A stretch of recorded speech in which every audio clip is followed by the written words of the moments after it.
सभी को जय मसीह जी की हालेलुया। आइए ऑडियो बाइबल वचन के पाठ 18वां भाग में हम लोग चलते हैं। हालेलुया। मैं धन्यवाद करता हूँ प्रभु को कि आप लोग इस वचन को सुनते हैं और आप लोग आशीष पाते हैं, आगे भी आशीष पाते हैं यीशु के नाम से। सभी लोग बोलेंगे आमीन।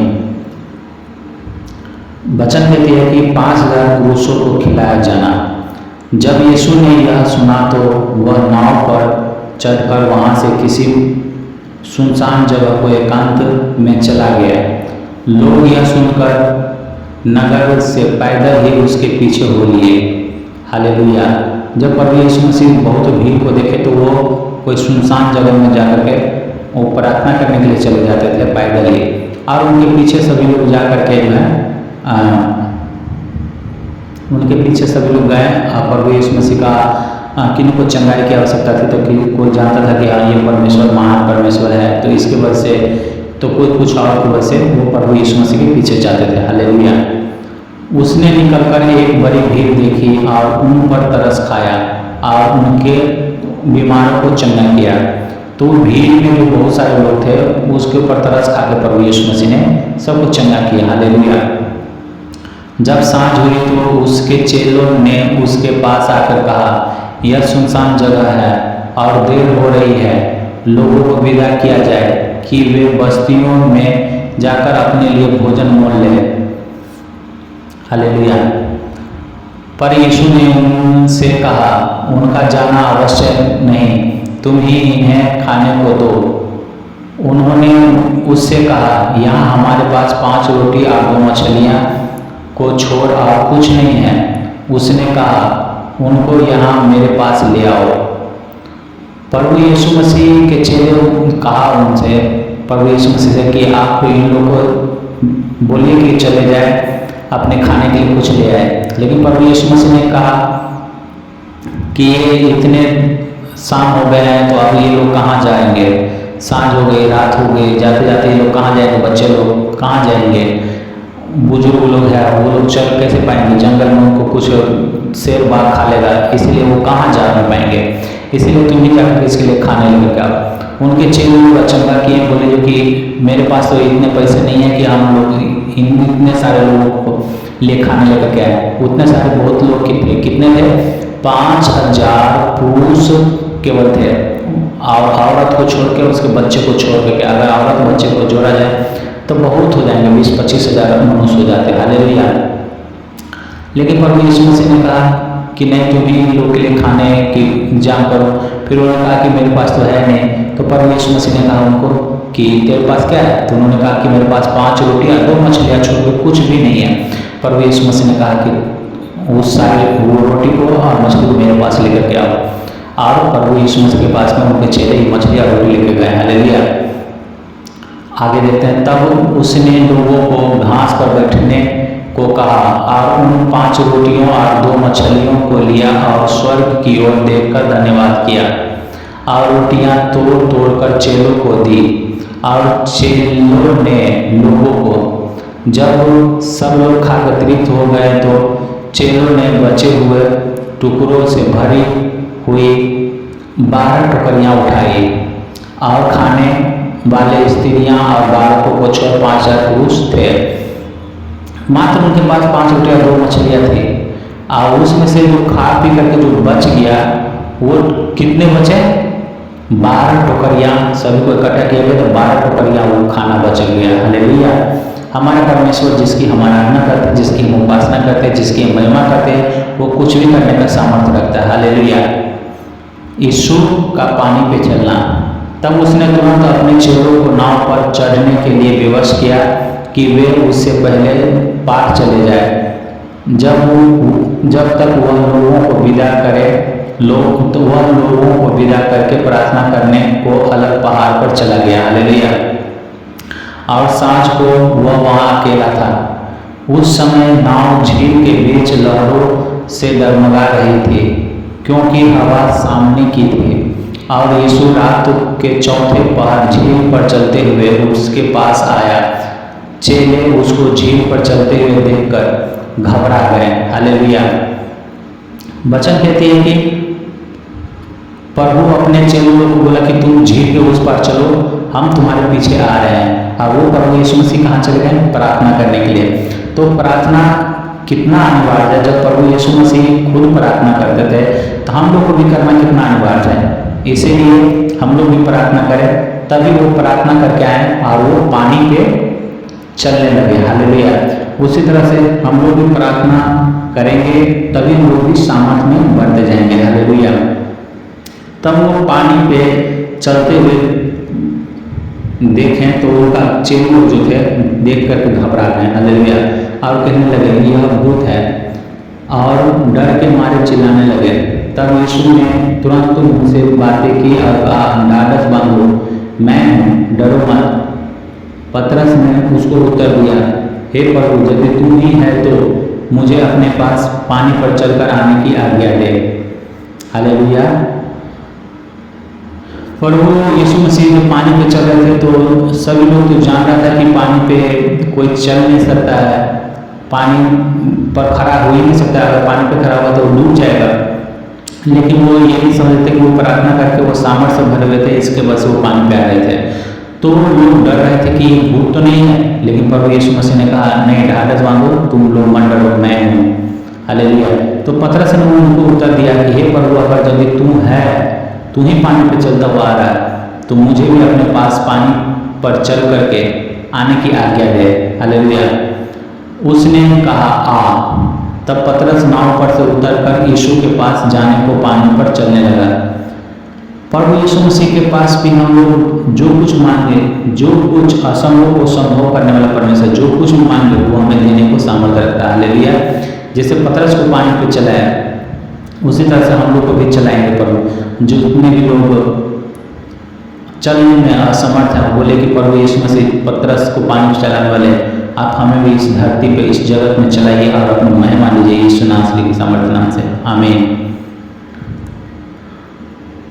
आगे लिखा कि चलकर आगे चलने की आगे दी। उसने कहा, आ। तब पतरस नाव पर से उतरकर यीशु के पास जाने को पानी पर चलने लगा, पर हवा को देखकर डर गया, और जब डूबने लगा तो चिल्लाकर कहा, हे प्रभु, मुझे बचा। जब तक प्रभु यीशु मसीह की ओर दृष्टि करके रखा हुआ था, तब तक वो पानी पे चल रहा था। लेकिन जब हवा बही तो डर गया। इसी तरह से जब हम लोग यीशु मसीह में आते हैं तो आनंद से उन्हें स्वीकार करते हैं। हमारे जीवन में बड़े बड़े चमत्कार होते हैं, हम परमेश्वर की आवाज़ें सुनते हैं, हम जो स्वप्न देखते हैं वो हकीकत होती है। कल क्या होने वाली वो पहले हमें बता दिया जाती है। और जब एक झोंका शैतान की आती है तो हम लोग क्या करते हैं कि प्रभु को छोड़ देते हैं। कोई एक गवाही नहीं बन रही है तो हम लोग क्या करते हैं, प्रभु को छोड़ देते हैं। उसी तरह से जिस तरह से पतरस को जीवन में वो तूफान हवा का झोंका पड़ा और वो उस प्रभु की तरफ से नजर हटा लिया, उसी तरह से हम लोग की तरफ भी कोई समस्या आ जाती है तो हम लोग प्रभु यीशु मसीह से मन मोड़ लेते हैं। कोई कह देता है कि यीशु मसीह दूसरा परमेश्वर है, अपना देवी देवता छोड़ के क्यों यीशु मसीह को महिमा दे रहे हो, तो हम लोग क्या करते हैं कि यीशु मसीह को छोड़ देते हैं और हम आगे और परेशानी में जकड़ जाते हैं हम लोग, और परमेश्वर के प्रेम से भी दूर हो जाते हैं। इसीलिए हम लोग परमेश्वर में विश्वास करके रखें, शैतान की कोई भी योजना हम लोग को हिलाने डुलाने न पाए, इतना परमेश्वर से प्रार्थना करते रहिए। हालेलुया। यीशु ने तुरंत हाथ बढ़ाकर उसे थाम लिया और उससे कहा, हे अविश्वासी, तूने क्यों संदेह किया। जब वे नाव पर चढ़ गए तो हवा थम गई। इस पर उन्होंने जो नाव पर थे उसे दंडवत करके कहा, सचमुच तू परमेश्वर का पुत्र है। हालेलुया। जब वो डूबने लगा था तो हाथ पकड़ के प्रभु यीशु मसीह उसको उठाया। उसी तरह से हम लोग भी जब कोई पाप में गिर जाते हैं या प्रभु को छोड़ देते हैं कोई कारणवश, फिर भी परमेश्वर अपना हाथ फैलाए हुए रहता है हमें बचाने के लिए, जैसे पतरस को बचाने के लिए हाथ फैलाया हुआ था। हालेलुया। और उनको पानी में से खींच के ऊपर किए। उसी तरह से हम लोग को भी ऊपर करने का सामर्थ्य रखते हैं, हर एक बीमारी से, हर एक दुर्बलता से, हर एक समस्याओं से। लेकिन जब हम परमेश्वर से प्रार्थना विनती करेंगे तब। हालेलुया। और वचन कहते हैं कि जब प्रभु यीशु मसीह उस नाव पे चले तो हवा तूफान थम गए। उसी तरह से जब प्रभु यीशु मसीह हमारे जीवन में आ जाएंगे तो सारे तूफान, सारे हवा थम जाएगी, सारे शैतान के बंधन टूट जाएंगे, सारी बीमारी से हम लोग आजाद हो जाएंगे। इसीलिए प्रभु यीशु मसीह में हम लोग अरे और खड़े रहना अनिवार्य है। हालेलुया। सब लोग कहिएगा कि हे परमेश्वर, आकाश की, धरती की, जल की कोई भी ऐसी वस्तु नहीं, ऐसी कोई शैतान को कोई सामर्थ नहीं जो हमें आपके प्रेम से अलग कर सकता है। हालेलुया। आगे हम देखते हैं कि गन्नेसरेत में रोगियों को चंगा करना। वे पार उतरकर गन्नेसरेत में पहुंचे। वहां के लोगों ने उसे पहचान लिया और आसपास के सारे देश में समाचार भेजा और सब बीमारों को उसके पास लाए और उससे विनती करने लगे कि वह उन्हें अपने वस्त्र के आंचल ही को छूने दे, और जितनों ने उसे छुआ वे चंगे हो गए। हालेलुया। पर यीशु मसीह का वचन कहता है कि उनके वस्त्र के आंचल को छू करके चंगे हो गए। एक जगह लिखा है 12 वर्ष की लहू बनने वाली औरत थी, उनके वस्त्र को छुआ और वो चंगी हो गई। उसी समय 12 वर्ष की लहू बनने की बीमारी से आजाद हो गई, जिसको कोई डॉक्टर और वैद्य नहीं ठीक करने पाया था, वहाँ पे वो ठीक हो गई। हालेलुया। तो इसी तरह से हम लोग भी, प्रभु का वचन कहता है जो मुझ पर विश्वास करेगा वो मुझसे बढ़कर सामर्थ के काज करेगा। जो मैं किया हूँ वही सामर्थ के काज करेगा और उससे भी बढ़कर सामर्थ के काज करेगा। तो जिस परमेश्वर की आप पुस्तक को पढ़ते हैं, जिनकी वचन को आप सुनते हैं, वो कोई किस्सा कहानी नहीं है। इनके वस्त्र को छूने से रोगी चंगा होता था और इनके ऊपर जो विश्वास करता है वही सामर्थ उनके ऊपर भी ट्रांसफर हो गया और उनके भी वस्त्र छू के रोगी चंगा होता है। फिर आप भी अगर विश्वास कर रहे हैं प्रभु यीशु मसीह के ऊपर, तो आपके भी वस्त्र छू करके रोगी चंगे होंगे, बशर्ते जब कि आप प्रभु यीशु मसीह में संपूर्ण रीति से हैं। तब परमेश्वर की आप महिमा करते हैं, परमेश्वर की बड़ाई करते हैं, वचन में है, उपवास में है, प्रार्थना में है, तो आपके भी वस्त्र को छू करके रोगी बीमार चंगे हो जाएंगे। हालेलुया। और यही कारण है कि दिन प्रतिदिन पृथ्वी के छोर छोर तक क्रिश्चियन धर्म बढ़ता जा रहा है। अब किसी के दबाव में भी आने के बावजूद भी, चर्च को तोड़ने के बावजूद भी, मास्टरों को जेल में डालने के बावजूद भी, वो क्रिश्चियन का रफ्तार को नहीं रोक पा रहा है। हालेलुया।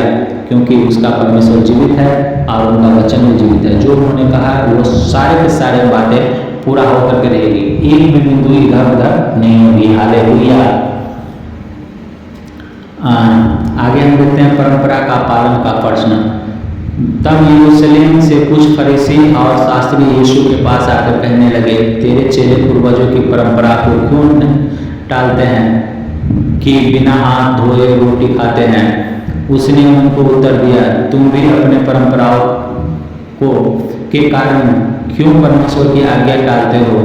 क्योंकि परमेश्वर ने कहा, अपने पिता और अपनी माता का आदर करना, और जो कोई पिता या माता का बुरा कहे वह मार डाला जाए। पर तुम कहते हो कि यदि कोई अपने पिता या माता से कहे, जो कुछ तुझे मुझसे लाभ पहुँच सकता था वह परमेश्वर के भेंट चढ़ाया जा चुका। हालेलुया। जो वह अपने पिता का आदर न करे, इस प्रकार तुमने अपने परंपरा के कारण परमेश्वर का वचन टाल दिया। हालेलुया।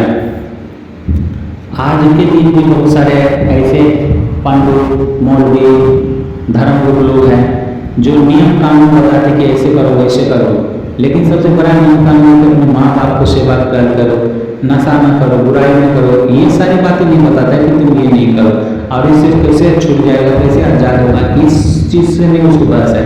बस आते होते हैं क्रिश्चियन धर्म नहीं मानो, तुम ये करो वो करो, ऐसे करके बहुत रंग की विधि व्यवस्था आपको बताएंगे। हिंदू धर्म में तो खास करके और ज़्यादा व्यवस्था बताता है, ये करो वो करो, अगर मर गए हो तो कौवा के खिलाओ तो तुम स्वर्ग में जाओगे, कुत्ते के खिलाओ तो तुम्हारे वफादार दोस्त लोग बनेंगे, इस तरह के गाय को खिलाओ तो तुम्हारे घर में प्रेम बढ़ेगा। इस तरह की बहुत सारी जैसी तैसी बातें कह करके, और ये नहीं कहते कि तुम ये पाप न करो, ये नहीं करो, वो न करो और इससे छूट जाओ, ऐसा करके नहीं कहता है, जिससे आदमी के पूरे परिवार सुखी संपन्न है। ये बातें नहीं सिखाता है। हालेलुया।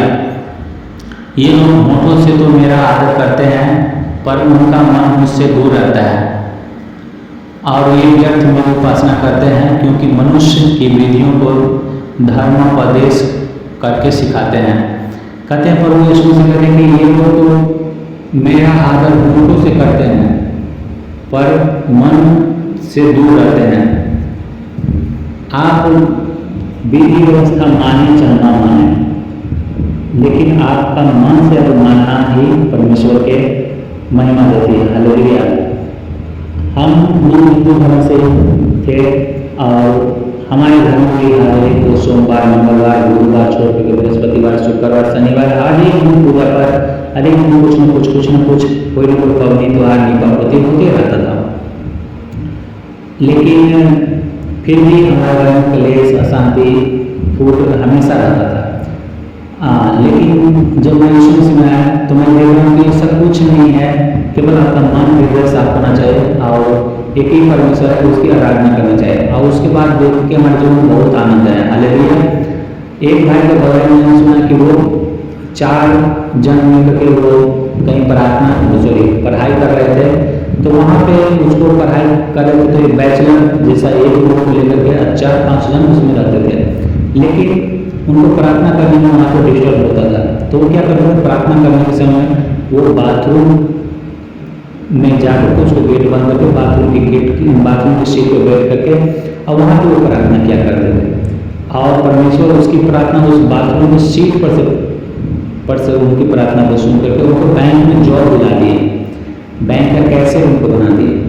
और निपा पोती करके सोमवार, मंगलवार सब कुछ करने के बावजूद भी वो ईंटा ही उठाता है, कुदाली ही चलाता है।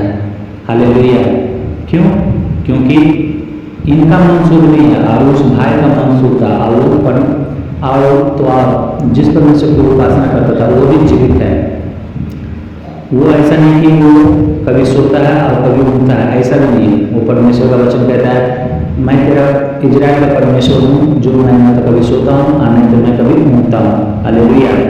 ऐसा नहीं है कि परमेश्वर हमारा भूखा रह रहा है, जिनके हाथ रहते हुए वो कुछ कर नहीं सकता, उनके पैर रहते हुए वो चल नहीं सकता है, जिनके मुंह रहते हुए कुछ बोल नहीं सकता, कान रहते हुए कुछ सुन नहीं सकता, ऐसा परमेश्वर नहीं। अगर आप जीवते परमेश्वर के सामने अगर रोते हैं, गिड़गिड़ाते हैं, उसे मांगते हैं, तो परमेश्वर आपका आंसू को पोछेगा, आपको इच्छाओं को पूरा करेगा और आपका रोना गुड़गुड़ाना सुन करके आपके आंसू को पोछ करके आपकी जीवन में गवाही बना करके आनंद देगा, भरपूर देगा और अशांति को दूर करके शांति देगा। हालेलुया।